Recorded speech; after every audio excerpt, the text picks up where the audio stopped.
ఉద్యోగులపై రాజకీయ నాయకులు దాడులు చేస్తే క్షమించేది లేదు. మళ్ళీ క్షమించేది లేదు. మరి అటవీ శాఖ కూడా నీ డిపార్ట్మెంటే కదా. బుడ్డా రాజశేఖర రెడ్డి అని ఒక ఎమ్మెల్యే ఉన్నాడు, శ్రీశైలం, మీ కూటమి ఎమ్మెల్యేనే కదా. ఏదైతే అటవీ శాఖ అధికారులని చిత్రహింసలకు గురి చేశాడు. రాత్రిల్లా కారులో ఎక్కించుకొని తెల్లారిదాకా ఆయన పిచ్చకొట్టుడు కొట్టి ఇది చేస్తే, మరి నీ డిపార్ట్మెంట్ ఉద్యోగుల్ని నీ కూటమి ఎమ్మెల్యే కొడితే మరి ఎందుకు క్షమించేసి వదిలేసావు? ఎందుకు తెలుగుదేశం వాళ్ళు మళ్ళీ నిన్ను క్షమించరానే? నిన్ను క్షమించకుండా నిన్ను కూడా వదలరని చెప్పి భయపడ్డావా? నువ్వు ఇచ్చేటటువంటి స్టేట్మెంట్లేమో సినిమాల్లో హీరోలాగా డైలాగులుగా చెప్పడానికి ఉంటాయి. ఇంప్లిమెంటేషన్లో చూస్తే కనీసం కమెడియన్ లాగా, కనీసం ఆ కమెడియన్ చేసేటటువంటి ఆ కామెడీకి కూడా పనికిరావు. లేకపోతే మరి నువ్వే ఇచ్చే స్టేట్మెంట్లో ఉద్యోగులపై రాజకీయ నాయకులు దాడులు చేస్తే మరి ఎందుకు క్షమించి వదిలేసావు? నీ డిపార్ట్మెంటే కదా, దానికి సమాధానం చెప్పాలి కదా. అలానే పంచాయతీరాజ్ ఇంజనీరింగ్ విభాగంలో 600 మంది అవుట్ సోర్సింగ్ సిబ్బందికి జీతాలు బకాయిలు ఉంటే ఇప్పుడు చెల్లించమని ఆదేశాలు ఇచ్చాడంట. నీ డిపార్ట్మెంట్లో జీతాలు పెండింగ్ లో ఉంటే ఇప్పుడు 18 నెలల తర్వాత నిద్రలేసావా? ఏది నిన్న మీటింగ్ పెట్టినప్పుడు ఎన్ని నెలలుగా జీతాలు పెండింగ్ లో ఉన్నాయి? మరి వాళ్ళు ఇప్పుడు చెల్లించమని ఆదేశాలు ఇచ్చాడంట. అంటే నువ్వు మాదాపూరు టు బేగంపేట్, బేగంపేట్ టు ఏదైతే గన్నవరం వెళ్ళే బిజీలో ఉన్నావు, మళ్ళీ గన్నవరం నుంచి మాదాపూర్ వెళ్ళే బిజీలో ఉన్నావు, కానీ నీ డిపార్ట్మెంట్ లో ఉద్యోగులకి జీతాలు పెండింగ్ లో ఉన్న సంగతి నీకు తెలియదు. అప్పుడు దాకా పొద్దున పూటేమో టిఫిన్ మాదాపూర్లో చేస్తావు, వస్తావు అక్కడి నుంచి గన్నవరంకి ప్రత్యేకంగా స్పెషల్ కారులో వస్తావు కాన్వాయ్లో. అక్కడేమో నీకోసం ప్రత్యేక విమానం రెడీగా ఉంటుంది, అక్కడ ఎక్కుతావు. ఇక్కడ మళ్ళీ గన్నవరంలో దిగుతావు, అక్కడ స్పెషల్ చాపర్ రెడీగా ఉంటుంది. ఇది స్పెషల్ ప్రత్యేక విమానం, ప్రత్యేక హెలికాప్టర్ రెండు రెడీగా ఉంటాయి. సో దాని ఎక్కి మళ్ళీ ఇక్కడ నీ పార్టీ ఆఫీస్కి వస్తావు, మధ్యాహ్నం ఇక్కడ లంచ్ చేస్తావు, మళ్ళీ సాయంత్రం స్నాక్స్ టయానికి, ఈ టైంకి ఆల్మోస్ట్ ఇప్పుడు మనం 4:15 ఇప్పుడు ప్రెస్ మీట్ పెడుతున్నాం, ఈ టయానికి వెళ్ళిపోతాడు. సో ఈ దీంట్లో నువ్వు బిజీగా ఉన్నావు తప్ప దేంట్లో బిజీగా ఉన్నావు? సో ఒకటైతే చెప్తా, క్రెడిట్ చోరీ ఈ ప్రభుత్వం ఎలా చేస్తుంది అన్నదానికి జగన్మోహన్ రెడ్డి గారు తీసుకొని వచ్చినటువంటి పథకాలకి పేర్లు మార్చేస్తారు. అమ్మ ఒడి ఈ దేశంలో ఎవ్వరూ తీసుకురానటువంటి పథకం, ఎవరికి ఆలోచన రానటువంటి పథకం, అది జగన్మోహన్ రెడ్డి గారు తీసుకొని వస్తే వీళ్ళు అప్పుడు అవహేళన చేశారు, అమ్మ ఒడి నాన్న బుడ్డి అని. దానికే ఈ రోజు పేరు మార్చి తల్లికి వందనం అన్నారు. సరే పేరు మార్చిందన్న సక్రమంగా ఎత్తున్నారంటే అది లేదు. రైతు భరోసా ఈ దేశంలో ఎవరికి ఆలోచన రాలా. మొట్టమొదటి జగన్మోహన్ రెడ్డి గారు 2017వ సంవత్సరంలో ప్రతిపక్ష నాయకుడిగా ఉన్నప్పుడు ప్లేనరీ సమావేశాల్లో ఏదైతే రైతు భరోసా ఇస్తానో అని చెప్పి అప్పుడు అనౌన్స్ చేశారు. దాని తర్వాత పక్క రాష్ట్రంలో కేసీఆర్ గారు ఏదైతే రైతు బంధు అని చెప్పి 2018లో తీసుకొని వచ్చారో, తర్వాత 2019లో పీఎం కిసాన్ అని నరేంద్ర మోడీ గారు తీసుకొని వచ్చారంటే దేశంలో ఎవరికి రైతుకు భరోసా ఇవ్వాలనేటువంటి ఆలోచన అప్పుడు వరకు రాలా. అలాంటి పథకాన్ని రైతు భరోసా తీసుకొని వస్తే దానికి ఇప్పుడు పేరు మార్చి అన్నదాత సుఖీభావ అన్నారు. ఈ రోజు అన్నదాత సుఖీభావ లేదు, అన్నదాత దుఃఖీభావగానే మిగిలిపోయిన పరిస్థితి. వాహన మిత్ర అని ఏదైతే 10,000 రూపాయలు ఇవ్వాలి ఆటో వాళ్ళకి అటువంటి దాంట్లో జగన్మోహన్ రెడ్డి గారు ఏ రాష్ట్రంలో లేనటువంటి స్కీమ్ తీసుకొని వస్తే దానికి పేరు మార్చి ఆటో వాళ్ళ సేవలు అన్నారు. మొట్టమొదటి ఏడాది ఎగ్గొట్టారు, రెండో ఏడాది 1,000 మందికి ఇచ్చిన పరిస్థితి. తర్వాత మత్స్యకార భరోసా, దాన్ని మత్స్యకార సేవలను పేరు మార్చారు.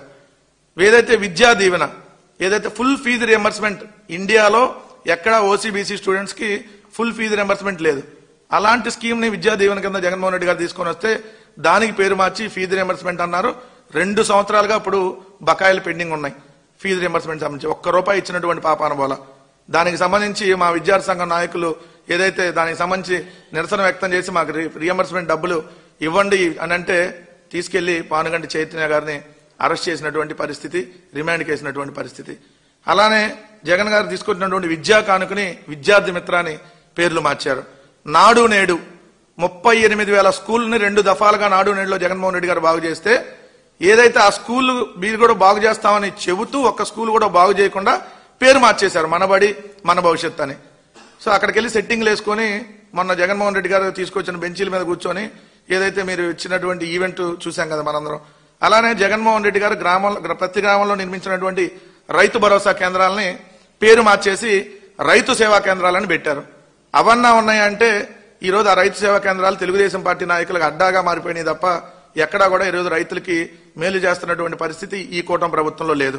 జగనన్న తీసుకొని వచ్చినటువంటి గోరు ముద్దని మధ్యాహ్న భోజన పథకం అని పెట్టారు. దానికి మళ్ళీ డొక్కా సీతమ్మ గారి పేరు కూడా పెట్టారు. కానీ పాపం ఆమెను కూడా అవమానిస్తూ అది మధ్యాహ్న భోజన పథకం ఎంత నాసిరకంగా ఉందో సాక్షాత్తు హోంమంత్రి అనిత గారు వెళ్తేనే మనం చూసాం జర్రీ ఏదో పడినటువంటి పరిస్థితులు. అలానే జగన్ గారు తీసుకొని వచ్చినటువంటి జగనన్న కాలనీలు 17,000 జగనన్న కాలనీలు 31 లక్షల మందికి ఇళ్ల పట్టాలు ఇల్లు ఇచ్చేటటువంటి కార్యక్రమం చేసి జగనన్న కాలనీలు నిర్మిస్తే దానికి ఈరోజు ఏదైతే ఎన్టీఆర్ నగర్ అని చెప్పి పేరు మార్చారు. మామూలుగా అయితే లోకేష్ నగర్, దేవాంశ్ నగర్ అని పెట్టేవాళ్ళు. బట్ ఇక మరీ వ్యతిరేకత వస్తుందని ఎన్టీఆర్ నగర్ అని పెట్టారు. అప్పుడు వెన్నుపోటు పడినప్పుడు కొంత రుణం తీర్చుకోవాలి కాబట్టి పేరు ఆయన పెట్టారు, లేకపోతే మామూలు సామాన్యంగా బెటరు. రెండు, జగన్ గారు తీసుకొని వచ్చినటువంటి అదానీ డేటా సెంటర్ అయితే మరీ కామెడీ. అది గూగుల్ డేటా సెంటర్ అని చెప్పి వీళ్ళే పేరు మార్చి పెట్టినటువంటి పరిస్థితి. కానీ మొన్న భూములు కేటాయించారు. ఎవరికి కేటాయించారు? అదానికి కేటాయించారు. గూగుల్ డేటా సెంటర్ అయితే అదానికి భూములు ఎందుకు కేటాయించారు? సో ఇది గూగుల్లో ఎత్తుకుని అది గూగుల్ డేటా సెంటర్ అని రాట్లా, అదానీ డేటా సెంటర్ అనే వస్తుంది. సో వీళ్ళంతా పేరు మార్చి క్రెడిట్ కొట్టేయాలన్నా కుదరట్లా. ప్రైజ్ మనీకి ఎవరు ఇస్తారని తర్వాత చెప్పదాం. ప్రైజ్ మనీ కూడా ఉంది దీంట్లో ఎవరికి వస్తుంది అనేది. దాని తర్వాత ReNew energy, Greenko, NTPC, bulk truck park, లేదంటే Brookfield, Laurus Labs, ITC, ArcelorMittal, Bharat electronics, LG, ఇవన్నీ ఓబరాయ్, ఇవన్నీ జగన్మోహన్ రెడ్డి గారి హయాంలో ఆయన తీసుకొని వస్తే ఇప్పుడు ఈ కూటమి ప్రభుత్వం క్రెడిట్ చోరీకి పాల్పడి మేము తీసుకొని వచ్చామంటుంది. పోర్టులు, 4 పోర్టులు, 10 ఫిషింగ్ హార్బర్లు, 6 ఫిష్ ల్యాండ్ సెంటర్లు, అంటే ప్రతి 50 కిలోమీటర్లకు వచ్చి ఒకటి ఉండాలనేటటువంటి గొప్ప ఆలోచనతో జగన్మోహన్ రెడ్డి గారు తీసుకొని వస్తే ఇప్పుడు వాటిని ప్రైవేట్ పరం చేసి నేనే తీసుకొని వచ్చాను అని ఆయన చెబుతాడు. 50 కిలోమీటర్లకు వచ్చి చెప్పి మళ్ళీ వాటిని ప్రైవేట్ పరం చేసేటటువంటి కార్యక్రమం చేస్తా ఉన్నారు. సో నేను దిశ యాప్, జగన్మోహన్ రెడ్డి గారు ఉన్నప్పుడు దిశ యాప్ తీసుకొని వస్తే ఆ దిశ యాప్ మీద ఏదైతే ఇప్పుడున్న ఈ కూటమి నాయకులు ఇష్టం వచ్చినట్టుగా మాట్లాడినటువంటి పరిస్థితి, ఏదైతే ఆ దిశ పత్రాలను కూడా తగలబెట్టినటువంటి పరిస్థితి. కానీ దాన్ని ఇప్పుడు శక్తి యాప్ అని పేరు మార్చారు. కానీ అదేం ఉపయోగంలో లేదని చెప్పి ఇందాకే చెప్తా ఉన్నారు మనకు సంబంధించినటువంటి వాళ్ళు. ఒకటైతే చెప్తా ఉన్నా, మీరు ఎంత క్రెడిట్ చోరీకి పాల్పడ్డా పవన్ కళ్యాణ్ గారు మీకు మాత్రం ప్రైజ్ మనీ రాదు.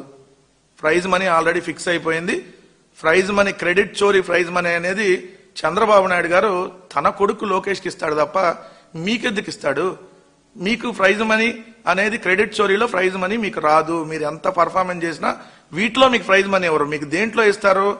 రోడ్డు మీద పడుకోవటం, కారు మీద ఎక్కి కూర్చొని డాన్సులు వేసేయటం, చెప్పులు తీసుకుందంతా నా డాషుల్లారా అనే వాగుడు వాగటం, ఏదైతే మోకాలు దండేసి కూర్చోబెడతా అంటాం, ఏదైతే పిచ్చి పిచ్చి వాగుడు వాగి పేకలు బిసికి చంపేస్తా, లేదంటే ఇట్లాంటివి ఉంటాయి కదా, వాటికి ఏమన్నా ఒక ప్రైజ్ మనీ చంద్రబాబు నాయుడు గారు ఏమైనా ఇస్తే మీకు ఇవ్వాలి తప్ప ఈ క్రెడిట్ చోరీలో మీరు ఎంత పాల్పడ్డా మీకు రాదు. ఆల్రెడీ మీకంటే ఎక్కువ క్రెడిట్ చోరీలు నారా లోకేష్, చంద్రబాబు నాయుడు. ఎందుకంటే తెలుసు కదా మీ అందరికి, తల్లికి వందనం లోకేష్ సృష్టి అని చెప్పాడు. ఎట్లా ఉంటుంది అనమాట. అందుకని మీకు ఎటు ప్రైజ్ మనీ ఎవరి విషయంలో మీరు ఎంత తాపత్రయపడినా మీరు క్రెడిట్ చోరీకి పాల్పడటమే తప్ప దాంట్లో అయితే మీరు విజయం సాధించలేరని మాత్రం చెప్తా ఉన్నాం.